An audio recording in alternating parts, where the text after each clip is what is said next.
کبھی سیاسی حالات ٹھنڈے کیے جاتے ہیں، کبھی گرم۔ شاید نواز شریف اور مریم نواز حالات ٹھنڈے کر رہے ہیں۔ مفاہمت کے بادشاہ آصف علی زرداری نے موجودہ سیاسی حالات پر تبصرہ کر دیا۔ خیرپور میں پریس کانفرنس کرتے ہوئے منظور وسان کے خواب کا بھی ذکر کیا، جس کے مطابق حکومت کی مدت پوری نہیں ہو رہی۔ جب آپ گیس کی قیمت بڑھائیں گے یا پیٹرول کی ڈیزل کی قیمت بڑھائیں گے تو ہر چیز میں تو وسان صاحب کا خواب کہتا ہے کہ یہ گورنمنٹ اپنا ٹائم نہیں پورا کرے گی۔ حکومت پر دھرنے والوں سے NRO کرنے اور معصوم لوگوں کو گرفتار کرنے کا الزام بھی لگایا۔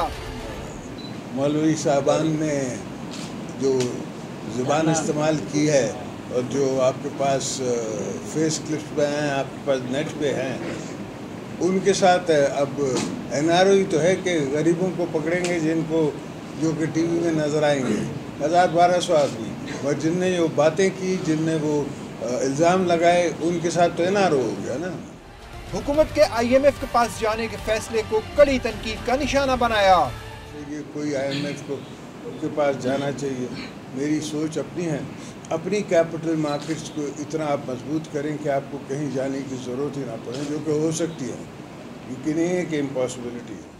انہوں نے حکومت کو مشورہ دیا کہ مہنگائی سے پریشان حال عوام کا خیال رکھا جائے۔